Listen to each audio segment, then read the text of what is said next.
the men who waved from the trees. When I was 7, a man used to wave at me from the edge of the woods behind our house, and I never told a single living soul until last Thanksgiving. He was always there right before dinner, when the light went gold and everything got quiet. He'd stand between two big pines, real still, and lift one hand slow, like he was underwater. I'd wave back. I don't know why. It felt rude not to. He never came closer and he never said anything, and somehow that was worse. I kept it secret because I figured if I told my mom, she'd say I made it up, and if I told her and she believed me, she'd never let me play outside again. So I just carried it. For years I honestly convinced myself I'd dreamed the whole thing.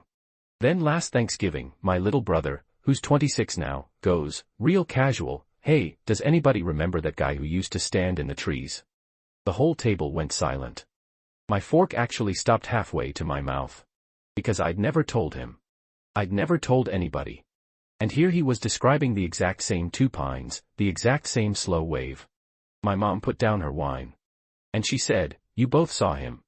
Turns out she'd seen him too. From the kitchen window. For a whole summer. And she never said a word to us because she didn't want us panicking. What she did instead was call the sheriff, quietly, and keep us inside more than we realized. She thought she was crazy. She thought it was a shadow. The sheriff already knew him.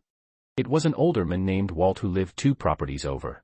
He'd lost his own kids in a fire years before we moved in, and every evening he'd walk to the tree line just to watch other people's kids play, because it was the only thing that made him feel less alone. He never once stepped onto our land. He just needed to see that somewhere, kids were still okay. Walt passed away when I was in high school. And the strangest part?